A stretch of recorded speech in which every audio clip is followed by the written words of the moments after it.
एक लड़की अपने दोस्तों के साथ एक तूफान में फंस जाती है, जहां दुर्भाग्यवश उसके दोस्त मारे जाते हैं। इसके बाद वह ठान लेती है कि इस समस्या की जड़ को खत्म करेगी। क्या वह इसमें सफल हो पाएगी? कहानी की शुरुआत होती है 5 छात्रों से जो साइंटिस्ट बनने जा रहे थे। उन सभी का नेतृत्व एक लड़की जिसका नाम केट है कर रही थी, और बाकी 4 उसके दोस्त थे।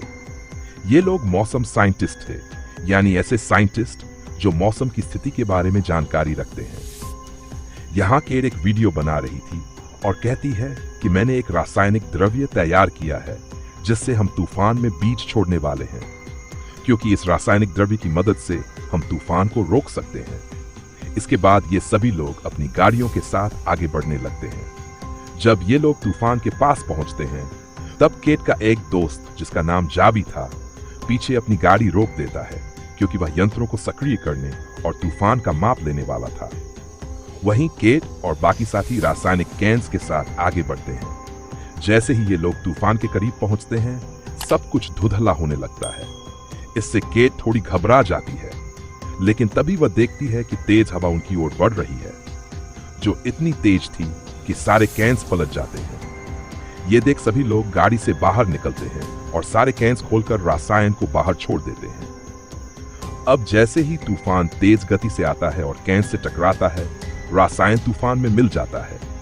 ये देख केट और बाकी सभी खुश होते हैं और वापस जाने लगते हैं। इसी बीच यंत्र भी सक्रिय हो जाते हैं और माप लेना शुरू करते हैं, लेकिन हम देखते हैं कि तूफान रुकने के बजाय और तेज हो गया है, जिसने तबाही मचानी शुरू कर दी। इसी बीच जावी भी तूफान का माप लेने लगता है और कहता है कि रासायन का तूफान पर कोई प्रभाव नहीं पड़ा। यह सुनकर वे अपनी गाड़ी की रफ्तार का परीक्षण करते हैं और वहां से भागने लगते हैं। भारी चीजें उनकी गाड़ी सेट कराने लगती हैं। इसके बाद एक गाड़ी उनकी गाड़ी सेट कराती है। वे जल्दी से बाहर निकलते हैं और उनके सामने वाले पुल के नीचे दौड़कर छुपने लगते हैं। जब केट का एक और दोस्त ऊपर जा रहा था, तो भारी चीजें आकर उससे टकराती हैं, जिससे उसकी भी मौत हो जाती है। केट और उसका एक और दोस्त ऊपर चढ़ने लगते हैं, लेकिन तूफान अभी भी तेज था, रुकने का नाम नहीं ले रहा था, जिसमें उसका एक और दोस्त भी उड़कर मर जाता है। अब वहां सिर्फ केट बची थी। वह एक भारी चीज पकड़कर वहीं रुक जाती है।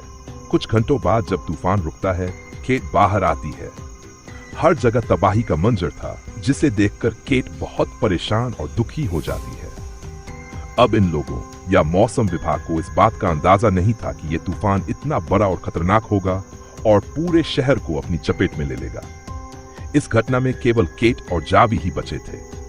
इसके बाद हम 5 साल बाद का समय देखते हैं, जहां केट न्यूयॉर्क में रह रही थी और मौसम विभाग में रिपोर्टिंग का काम करती थी। उसने अपना पुराना घर छोड़ दिया था, क्योंकि उस घटना में अपने दोस्तों को खोने के बाद वह टूट चुकी थी, और उस घर में रहने से उसे अपने दोस्तों और उस पूरी घटना की यादें आती थी। अब एक दिन जावी केट के ऑफिस में उससे मिलने आता है। वह कहता है, मुझे एक प्रोजेक्ट में तुम्हारी मदद चाहिए। मैंने अपनी कंपनी में एक ट्रैकिंग सिस्टम बनाया है। इस सिस्टम की मदद से हम तूफान की जानकारी को एक अलग तरह से जान सकते हैं और ये जानकारी सभी को दे सकते हैं। तब केट उसकी मदद के लिए मान जाती है और वे दोनों जापान के बीच में जाकर वहां की स्थिति की सारी जानकारी जब वे वहां पहुंचते हैं, तो जैसे ही वह यहाँ आता है, मिलवाता सब उसका पीछा करते हैं। एक बहुत मशहूर इन्फ्लुएंसर वह यहाँ आता है, जिसका नाम टाइलर था। फिर वह केट के पास आता है और उससे बात करने की कोशिश करता है। केट उससे बात करने में रुचि नहीं दिखाती, इसलिए वह वहां से चली जाती है और जावी के पास आ जाती है। इसके बाद केट, जावी और उनकी पूरी टीम तूफान वाली जगह के लिए निकलती है, लेकिन हम देखते हैं कि टाइलर और उसकी टीम भी उनका पीछा कर रहे होते हैं।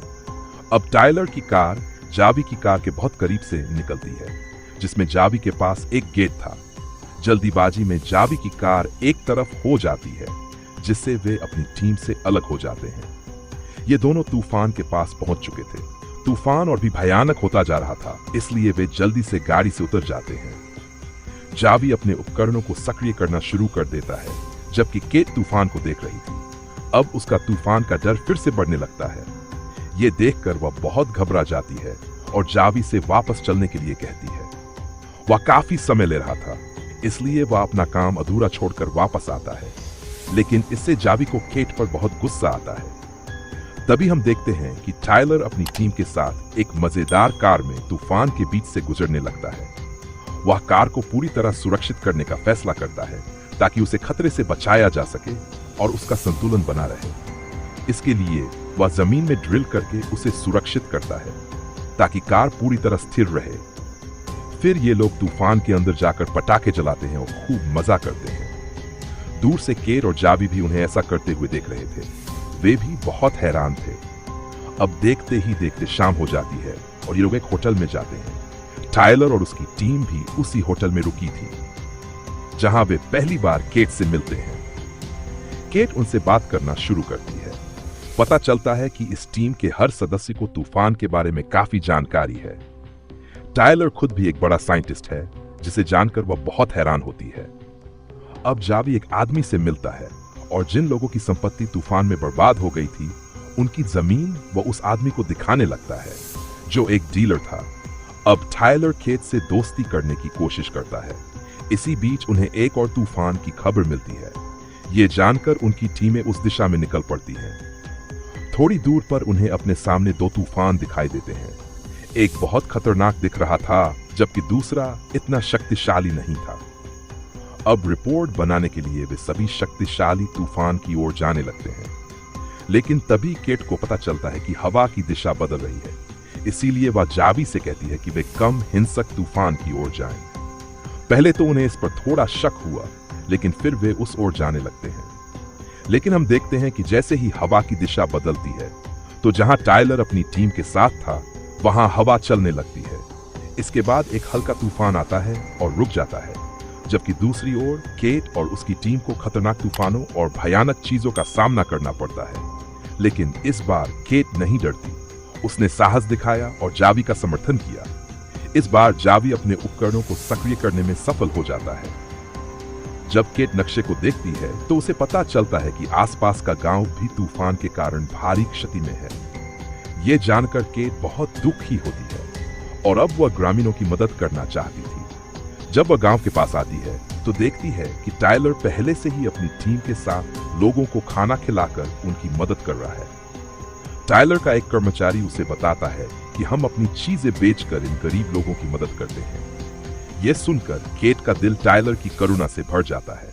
यहाँ जावी भी उस डीलर को लेकर आया था जिसने यहाँ जमीन दिखाई थी, और वह उसे यहाँ रहने वाले लोगों से मिलवा रहा था। अब केट को यह अजीब लगा, लेकिन उसे समझ नहीं आ रहा था कि जावी क्या कर रहा था। जब केट होटल वापस आई तो टायलर भी आया और उसके लिए खाना लेकर आया। यहाँ वे आखिरकार अच्छे दोस्त बन जाते हैं और बातें करने लगते हैं। रात को ये लोग बुलफाइट का मैच देखने जाते हैं। लोगों को इतना डरा हुआ देखकर केट और टायलर उनकी मदद करते हैं। वह सबको दुकान में ले गए, लेकिन वहां पास में कोई इमारत या बेसमेंट नहीं था, इसलिए यहाँ रहना खतरनाक था। इसलिए केट सबको लेकर बाहर निकल जाती है और अपनी जान बचाने के लिए वे पुल के नीचे जाने लगते हैं। उनमें एक जोड़ा भी था। वे अपनी कार में बैठकर यहाँ से जाने लगते हैं, लेकिन तभी उनकी कार तूफान में फंस जाती है और वे मर जाते हैं। अब जहां सब पहले छिपे हुए थे, देखते ही देखते पूरी दुकान उखड़ जाती है। केट एक बच्चे और उसकी मां को पुल के नीचे छिपा रही थी, जबकि टायलर उस दुकानदार को बचाने जाता है जो फंसा हुआ था। लेकिन तभी एक कार उन लोगों से टकरा जाती है, जिससे दुकानदार तूफान में खिंच जाता है और उसकी मौत हो जाती है। अब कुछ घंटों बाद जब तूफान रुकता है, जावी डीलर को लेकर लोगों से मिलने आता है। तब तक केट, जो सब कुछ समझ चुकी थी, आकर जावी से बात करती है। वह उदास थी। अब जब जावी को अपनी गलती का एहसास होता तो वह केट से माफी मांगता है, लेकिन केट उसकी बात सुनने को तैयार नहीं होती। वह अपनी कार में बैठकर यहाँ से चली जाती है। वह सीधे अपने घर आती है, जो पास में ही था। अब क्योंकि वह काफी समय बाद घर आई थी, इस वजह से उसकी माँ बहुत खुश थी। केट अपने स्कूल टाइम के प्रोजेक्ट देखकर अपनी पुरानी यादें ताजा कर रही थी। तभी टायलर भी वहां आता है। वह कहता है कि केट, मुझे पता है तुम कौन हो।